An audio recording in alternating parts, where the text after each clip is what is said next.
¿Qué hubo, doña Beatriz? ¿Cómo me le va? Hoy es 18 de noviembre del 2024, son las 6:45 de la tarde. Hoy es el día de la Chinita, el día de la Virgen del Rosario de Chiquinquirá, que también es la patrona de Colombia. Pero, sobre todo, más de un amigo mío maracucho hoy tiene que estar celebrando y disfrutando. Pero para aquellos que viven allá en Maracaibo hay que recordarles que le secuestraron a su alcalde y nadie ha partido una vela por ese pobre toche, mucho menos una lanza. Pero más allá de eso, lo otro que quizás también es interesante es ver cómo estas ratas han ido liberando a ese montón de niños que tenían presos con cargos de terrorismo. Y cuando vemos que eso sucede, ¿cuál es el punto que viene a la mente? Muy claro. El único que está jugando hoy en Venezuela son los malditos ratas del régimen de basuras. Porque esos tipos sí entendieron que el Catire les ganó y que va por ellos. Y entonces los tipos están tratando de hacer cualquier cosa para limpiar sus penas o tratar de conseguir simpatías internacionales para que les anden pasito. Pero del otro lado, entonces no vemos que se esté hablando claro a la gente. Y hay que ser reiterativo aunque la gente se ladille y me digan, bueno, pero es que estás repitiendo lo mismo. Bueno, ¿qué quiere que le diga? Hay que ir para adelante, nosotros tenemos que ver el futuro. Y el futuro de Venezuela hay que aclararlo. Se necesitan de los mejores venezolanos para lo que hay que hacer. Y la pregunta, ¿esos mejores están hoy en Venezuela? ¿Están formados en Venezuela o están fuera de Venezuela o hay que importarlo o qué es lo que vamos a hacer? Porque no me van a venir a mí con el cuento de que Venezuela tiene un potencial petrolero. Hay que quitarse toda esa paja de la cabeza. ¿Por qué? Porque no nos hemos planteado cuál es la visión y cuál es el plan a desarrollar. Fíjese que cuando seguimos insistiendo el cuento petrolero, hay que entender varias cosas. Es que el Catire Trump ganó y la primera agenda es producir petróleo hasta que la boten por las orejas.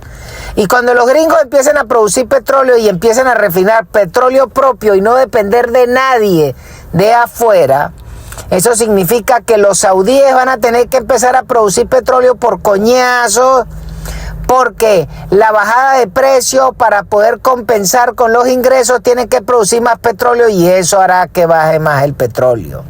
Pero es que también hay que ver que luego de la decisión del viejito José Bidé de permitir que los ucranianos utilicen los cohetes de largo alcance, estamos hablando de cohetes de 190 millas de alcance. 190 millas de alcance es algo así como 360 kilómetros. Es decir, usted lanza un cohete en San Cristóbal y lo pega en Guanare. Hágame el hijo de puta favor. Es decir, que los ucranianos ahora pueden llevar sus baterías de cohetes a la frontera con los rusos, bombardear, y hay cerca de 200 bases rusas, desde donde el malandro Vladimir atacó la semana pasada, antes de la decisión de Biden, y mató un coñazo de gente en Ucrania. Y Biden dijo, ahora los pueden utilizar los cohetes de largo alcance, pero se los puede meter Rusia adentro. Y la siguiente pregunta es, ¿y el viejito lo dice en qué momento? Justo después de que se reúne con el Catire en la Casa Blanca. Pero además, el único que ha hablado de lo conveniente de esa estrategia es el nominado embajador de Israel, el señor Mike Huckabee. Pero ni el señor Waltz, que está designado para ser asesor nacional de seguridad, ni el Catire Trump, ni Pete Hegseth, que va a ser el jefe del Pentágono, ni el señor Marco Rubio, nadie del nuevo gobierno de Trump ha dicho nada con respecto a que los ucranianos usen los cohetes tierra adentro en Rusia. Eso significa que en la conversacioncita con el viejo cagado de la risa infeliz que había ganado el Catire, tocaron el tema y básicamente el Catire le dijo, mira Joe, Dale chance al enano Zelensky que bombardea ese coño de su madre de Vladimir. Porque no podemos dejar que siga matando gente por la libre creyendo que nosotros somos huevos. Y eso es lo que va a empezar a suceder a partir de esta semana.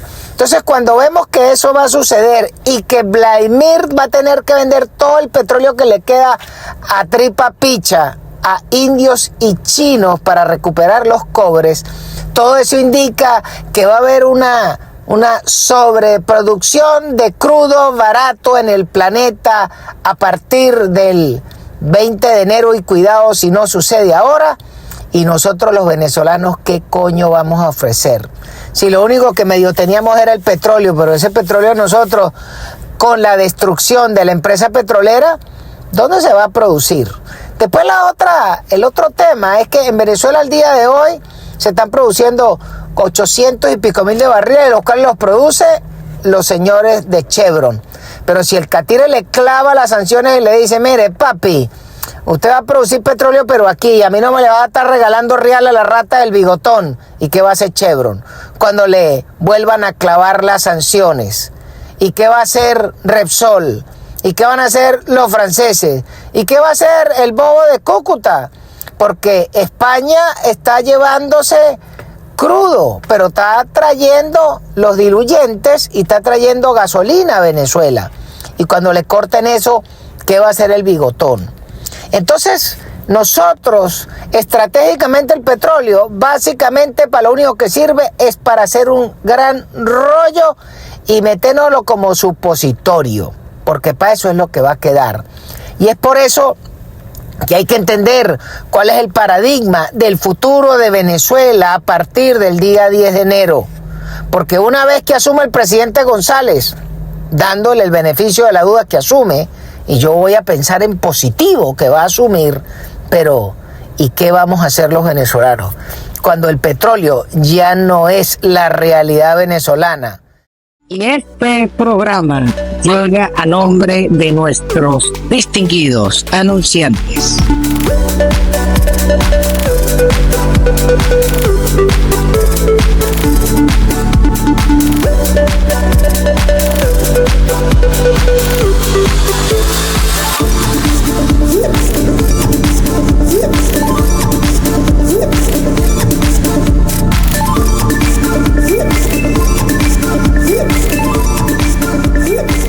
No deje de suscribirse a la cuenta, denle a la campanita, póngale la mano y además si puede envíe un super chat. A todos se les agradece.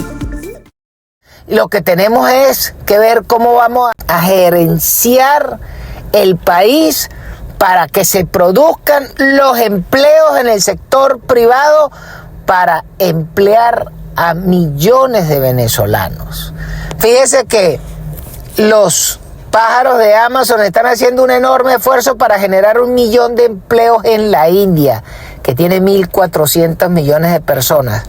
Nosotros en Venezuela lo único que podemos hacer en el corto plazo es aprovechar el agua y la fertilidad de nuestras tierras para producir mucha comida, pero mucha comida.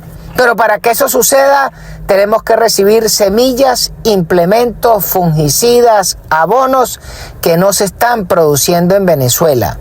Y también tenemos que quitarnos esa coba de estar clavando aranceles, porque con aranceles no vamos a poder abastecer el país y lo que vamos a seguir es contaminando el sistema económico para que 4 ratas en alcabalas o en los puertos se embolsillen una plata unos generales de la Guardia, del Ejército o los interventores del CENIAT. Entonces hay una cantidad de realidades que los venezolanos necesitamos saber al día de hoy para dónde vamos, y de eso nadie nos quiere hablar. Tampoco en ninguna parte se está hablando claramente qué se va a hacer con la salud de los venezolanos, cuál es el sistema que vamos a pretender mantener, con qué le vamos a pagar a los doctores que aún quedan y cuáles son los incentivos para que tantos cientos de miles de muchachos formados se nos fueron. Están trabajando en Argentina, están trabajando en Chile, están trabajando en el Perú y están ganando platica y están trabajando en Brasil y les reconocieron los títulos. ¿Y quién? ¿Usted cree que el gobierno chileno va a soltar un médico venezolano que está haciendo la vaina bien? ¿Y usted cree que los mexicanos van a soltar un médico venezolano que está haciendo la vaina bien? Por más de que tenga un apego a la tierra, tiene que haber algo más de incentivo. Que le diga, bueno, mira, vente para que trabaje en el hospital del Seguro Social del Llanito. No jodas. Pero ese tipo de cosas que es de tocar tierra, no nos la quieren decir. Y entonces eso pues llega a ser un poco triste. Porque, insisto, el mundo va como un cohete y la mejor demostración es que mañana cumple un año de electo el señor Javier Gerardo Milei en la Argentina y el tipo en un año, la verdad que volteó ese país y le dio una clase al planeta de que si usted se sabe la teoría económica, pero tiene las bolas de implementar las mejores ideas de los seres liberales y economistas más preclaros que ha dado la civilización occidental, entonces lo puedes hacer bien. Cuando usted sigue las ideas de Adam Smith, de Milton Friedman, de Rothbard y de los otros nombres de los perros de ese guaro, que es un poco economistas arrechísimos, pero con talento, con probidad, con amor por su país, usted puede lograr resultados. Al punto de que escogieron al señor Musk y a Vivek Ramaswamy para que sea el ministro de la eficiencia del gobierno del catire Trump. ¿Y qué fue lo que hizo Musk? Hablar con Milei y copiar las ideas del señor del sur y, por supuesto, multiplicarla por 25, porque la economía de la Argentina es cerca de 600.000 millones de dólares o más, y la economía americana es de 25 trillones. Bueno, pues necesita multiplicar por 25 o por 30 el modelo que está aplicando el señor Milei. Y nosotros, bien, gracias. ¿Dónde están los celebros venezolanos que están hablando con el señor Milei y con el señor Caputo de cómo se hace una tijera y cómo se acaba la botadera de plata en el gobierno? ¿Cómo se hace para hablar con el equipo del catire Trump para ver cómo le promovemos que Venezuela pueda ser un polo de inversión? Hay una gran cosa que se puede hacer en Venezuela con los americanos, y es decirle al secretario de Comercio, mire, nosotros teníamos una planta de General Motors, de Ford y de Chrysler en Venezuela y nos gustaría que las restablecieran. Pero para que las puedan restablecer, nosotros le vamos a dar 0 arancel. La gente va a pagar un impuesto por el carro a la venta finalmente, pero 0 arancel en la entrada, para que podamos producir carros en Venezuela y se pueda renovar el parque automotor que está destruido. Y estamos hablando de camiones, gandolas, vehículos, camionetas, etcétera. Pero ese tipo de cosas tienes que tener un equipo preparado para estar hablando ya en una comisión de enlace con los equipos del catire Trump, o cuando designan al ministro de Comercio, porque ahora están en eso, están desarrollando apenas hoy. Ayer nombraron al jefe de la Comisión de Telecomunicaciones y están por designar al secretario del Tesoro y todavía no han designado el secretario de Comercio. Ya designaron el secretario de Energía y en ese juego nosotros estamos pelando más bolas que el fugitivo, porque no estamos hablando claro y seguimos viendo para Venezuela como si fuera el centro del universo y no entendemos que nuestro país nos lo volvieron mierda, que hoy no vale nada y que si no hay una visión clara desde el punto de vista del Estado de Derecho implementar, vamos a seguir pelando bolas, porque si nosotros creemos que es un cuerpo legislativo manejado por la rata periquero del Colotordoc y toda esa manga de maleantes, que al día de hoy lo que hacen es seguir clavando regulaciones y una legislación para bloquear lo que es la producción en Venezuela, ¿qué vamos a hacer? porque tenemos que hablar claro. En Venezuela hay un enorme potencial porque hay 21 millones de consumidores. Es decir, en Venezuela hay la población del estado de Florida. Lo que pasa es que tenemos el ingreso pa'l perro, por ahí como de Bangladesh, pero con un potencial porque hay 21 millones de personas que tienen que comer, y a esos hay que tenerles transporte, gandola, combustible, energía, comida, carne, queso, leche. Hay un enorme potencial en el campo venezolano, sin tener la mayor tecnología posible. Pero para eso tiene que haber una visión clara y una oferta clara, y no está en la mesa, tristemente. Bueno, mi estimada, se me cuida. Dígale a Pepito que ya sabe, que se vaya para el Confucio y le compre unos fideos con presa que los hacen bien buenos, los tallarines. Chao, chao.